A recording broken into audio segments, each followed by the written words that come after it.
3 taong gulang pa lang ay nagsimula ng maglaro ng basketball si Kobe Bryant. Ang kanyang ama na si Joe Bryant ay dati ding NBA player na nakilala bilang Jelly Bean. Si Kobe ay isinilang sa Philadelphia, subalit noong siya ay 6 na taon ay nagretiro sa NBA ang kanyang ama at inalok na maglaro sa Europe basketball sa bansang France at Italy. Kaya sumama sila Kobe sa kanyang ama at sa Italy sila nanirahan. Kaya magaling din magsalita ng Italian at Spanish na lengguwahe si Kobe. 10 taon silang nanirahan sa Italy at noong 1992 ay nagretiro na ang kanyang ama sa basketball. Dahil dito ay bumalik na sila sa Amerika. At nang mag-high school na si Kobe ay nag-aral at naglaro siya sa Lower Merion High School at sa kanyang junior year sa Merion High School nang pangunahan agad ni Kobe ang kanyang koponan at nag-average siya dito ng 31.1 points per game, 10.4 rebounds per game, 5.2 assists per game, 3.8 blocks per game at 2.3 steals per game. At dahil sa stats niyang ito ay tinanghal siya bilang Pennsylvania Player of the Year. At maraming nag-imbita noon kay Kobe. Sumali siya sa Adidas ABC Camp at siya din ang inarangalang MVP sa nasabing camp. At sa kanyang senior year ay huling taon sa Merion nang pangunahan niya ang kanyang koponan para sa kanilang unang championship. At 53 years ang inantay ng Merion at finally si Kobe lang pala ang bubuhat sa kanila para sa kanilang unang kampyonato. At sa kanyang last year sa Merion ay nagtala ito ng 30.8 points per game, 12 rebounds per game, 6.5 assists per game, 3.8 blocks per game, 4 steals per game. Kaya dahil sa kanyang impresibong performance na ito ay kabi-kabilang offers na college schools ang kanyang natanggap. At marami ding nagsabi sa kanya na dumiretso na sa NBA. At hindi na nga nag-aksaya ng panahon si Kobe at sa edad niyang 18 years old ay nakuha siya sa 1996 NBA draft.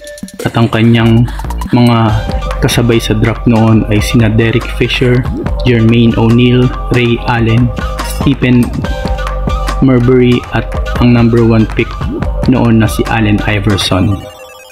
At siya ang pinakabatang player na nakapasok sa history ng NBA na nakasama sa draft.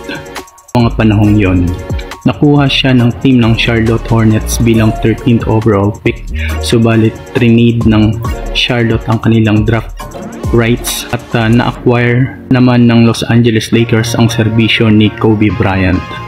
Trinade ng Lakers noon ng kanilang sentro na si Vlade Divac para sa draft rights ng Hornets at para magkaroon sila ng free up salary cap. At nakuha nila ang big man na sentrong si Shaquille O'Neal at naisakatuparan ang kanilang plano na ito. At sa rookie season ni Bryant ay siya namang first season din ni Shaquille O'Neal sa team ng Los Angeles Lakers. At sa unang season ni Kobe ay hindi ito masyadong nabigyan ng minuto ng koponan at napasama muna siya sa second unit at nabigyan lang ng 15 minutes playing time kada laro. At nagtala lang siya noon ng 7.6 points per game, ngunit dahil kay Shaq ay nakapasok pa rin naman ang Lakers noon sa playoffs. Ngunit umabot lang sila hanggang semis ng playoffs dahil nilaglag sila ng koponan ng Utah Jazz at umabot lang sa Game 5 ang kanilang series. 1998 to 1999 season, sa kanyang pangatlong season sa Lakers nang nilagay na siya bilang starter ng koponan. Nabigyan na din siya ng mataas na minuto ng Lakers na may 38 minutes playing time per game. Kaya ganoon na lang din ang inangat ng kanyang stats, mga lods. Nagpakitang gilas na dito si Bryant nang nakapagtala na ng 19.9 points per game, 5.3 assists per game at 1.4 steals per game. Pumesto sila noon sa pang-4 na pwesto pero muli silang nilaglag sa semis nang talunin lang sila noon ng San Antonio Spurs. Kaya sa 3 seasons nilang magkasama ni Shaq ay hindi pa rin sila nakakuha ng kampyonato. Pero noong 1999 to 2000 season ay simula ng dominahin ng duo ni Kobe Bryant at Shaquille O'Neal ang liga. Nagharian na nila ang liga ng NBA sa seasong ito at nakuha nila ang first seed nang maitala nila ang record na 67 wins at 15 losses. Nagtala si Shaq dito ng 28.9 points per game habang 22.5 points per game naman si Bryant. At wala nang makatalo sa kanila dito hanggang playoffs, mga lods. Hanggang makaabot na sila sa 2000 NBA Finals nang makatapat ang first seed din noon na Indiana Pacers na pinangungunahan ni Reggie Miller, at naging maganda ang kanilang tapatan at sa huli ay nanaig pa din ang kamandag ng Black Mamba at ng kanyang tandem na si Shaquille O'Neal. Pagkatapos ng 4 na season nilang magkasama ay sa wakas nakuha nila ang kanilang unang championship, pero si Shaq ang tinanghal noon bilang Finals MVP. 2001 and 2001 season nang mapanalunan nila ang kanilang magkasunod na kampyonato at halos unstoppable noon ang duo ni Shaquille at ni Kobe. Lalo na si Kobe dahil nagtala na siya dito ng 28.5 points per game at nakuha nila ang number 2 seed sa West team standings. At pagdating ng playoffs ay tinalo nila lahat ang kanilang nakalaban, kaya muli silang nakarating noon sa 2001 NBA Finals. At sa pagkakataong ito ay ang team naman ng 76ers ang kanilang nakaharap. Ang tandem ni Dikembe Mutombo at Allen Iverson ang kanilang nakatapat. Ngunit hindi man lang nagkaroon ng thrill ang kanilang tapatan dahil isang beses lang nila noon pinatikim ng panalo ang Sixers. Kaya nakuha na ni Kobe noon ang kanyang pangalawang kampyonato. 2001 and 2002 season naman nang mapanalunan nila ang kanilang 3-peat NBA championship, at itong finals na ito ang parang walang kahirap-hirap nilang nakuha ang kampyonato, mga lods, dahil pinataob lang nila noon ang kanilang nakaharap na kupunan ng New Jersey Nets na sina Richard Jefferson, Kenyon Martin at Jason Kidd. Walang binatbat sa lakas ng duo ni Shaq at Kobe ang New Jersey Nets, kaya naman nakuha noon ang 3-peat NBA champion ng Lakers. Ngunit ito na ang kanilang huling kampyonato na magkasama ni Shaq, dahil noong sumunod na season noon, mga lods, nang mailaglag na sila noon ng koponan ng San Antonio Spurs sa semis ng playoffs. Pero muli silang sumubok sa 2003 to 2004 season nang nagdagdag sila noon ng 2 superstar sa koponan. Nakuha nila noon ang veterans na sina Karl Malone at Gary Payton. Mas lalong lumakas nga noon ang Lakers, mga lods. Nag-record sila noon ng 56 wins, 26 losses at pumwesto sa number 2 seed, at nagtala si Kobe dito ng 24 points per game, at muli naman silang naging unbeatable noon sa playoffs. Nakarating nga muli noon sa 2004 NBA Finals, ngunit sa pagkakataong ito ay nakaharap nila ang kalaban na koponan ng Detroit Pistons. Ngunit malakas man ang koponan ng Lakers ay isang beses lang sila nakatikim ng panalo noon sa Pistons, dahil Game 5 pa lamang ay tinapos na ng Pistons ang kanilang serye sa finals. Kaya nabigo ang Lakers na masungkit ang kanila sanang pang-4 na kampyonato.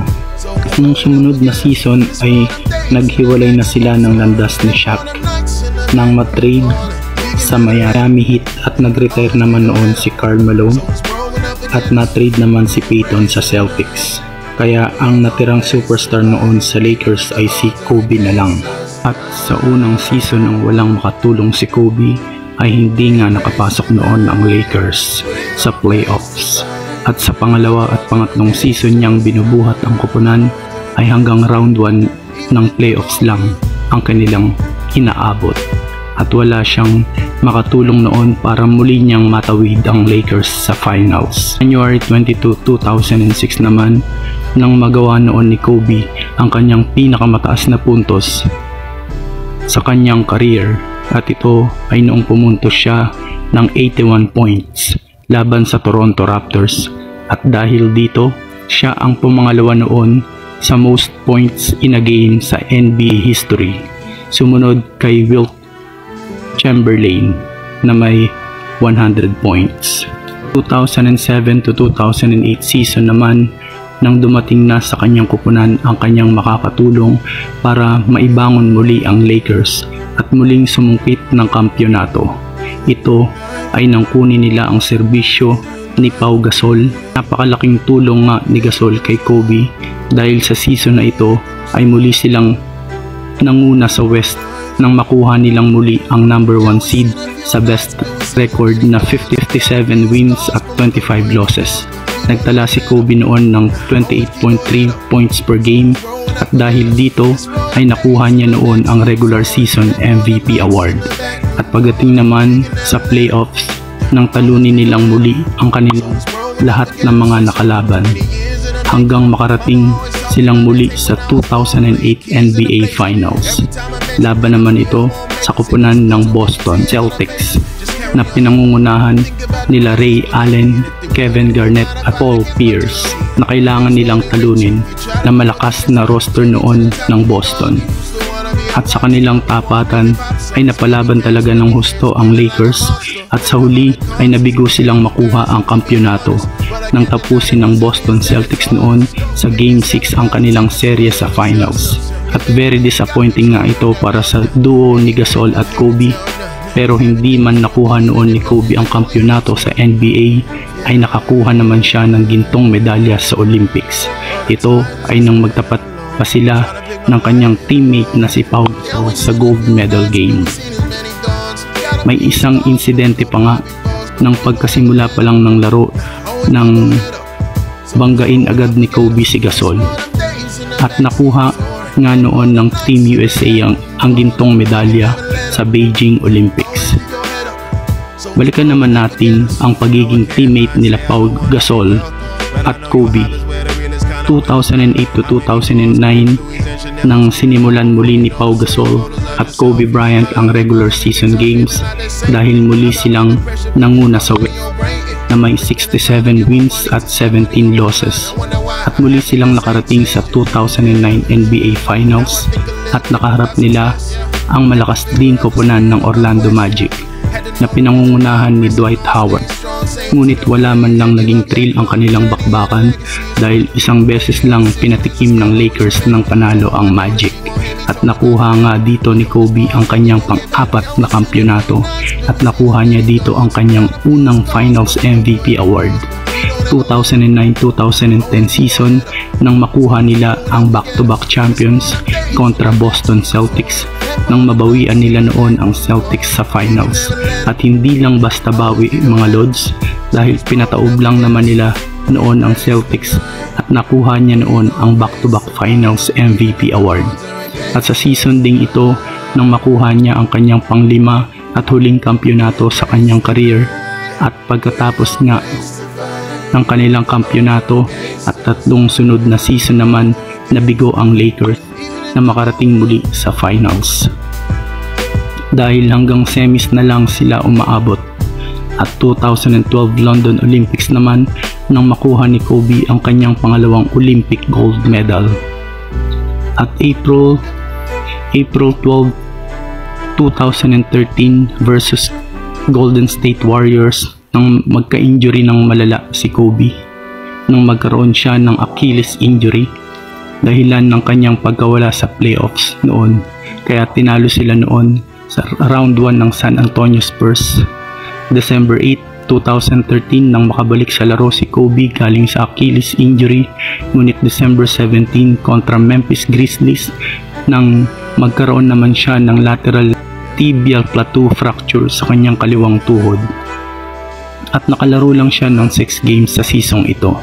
March 12, 2014 nang tuluyan na siyang pinahinga muna ng Lakers kaya hindi sila nakaabot noon sa playoffs. 2014 to 2015 season nang maghiwalay na sila ng landas noon ni Pau Gasol at nakabalik muli sa laro dito si Kobe at nagtala pa ng 22.3 points per game, ngunit wala na din siyang nakakatulong sa koponan kaya muli silang hindi nakapasok sa playoffs. At 2015 to 2016 ay ang huling season ni Kobe sa liga ng NBA sa kanyang edad na 37 years old dahil humina na din ang kanyang katawan. Dahil sa mga natamong injuries ay nagtala na lang siya ng 17.6 points per game at April 13, 2016 ay ang kanyang huling laro kontra Utah Jazz at nakapuntos pa ito ng 60 points at nanalo pa sila sa larong yan mga Lods, ngunit hindi na rin sila nakapasok pa sa playoffs. At sa pagkakalaglag nga nila sa season ito ay tuluyan nang nagretiro ang Black Mamba ng NBA na si Kobe Bryant. Ngunit January 26, 2020 ang isa sa pinakamalungkot na balita na narinig nating mga basketball fans dahil sa petsang ito ay tuluyan ng na tayong nilisan ng ating iniidolo na si Kobe Bryant, ang Black Mamba ng NBA.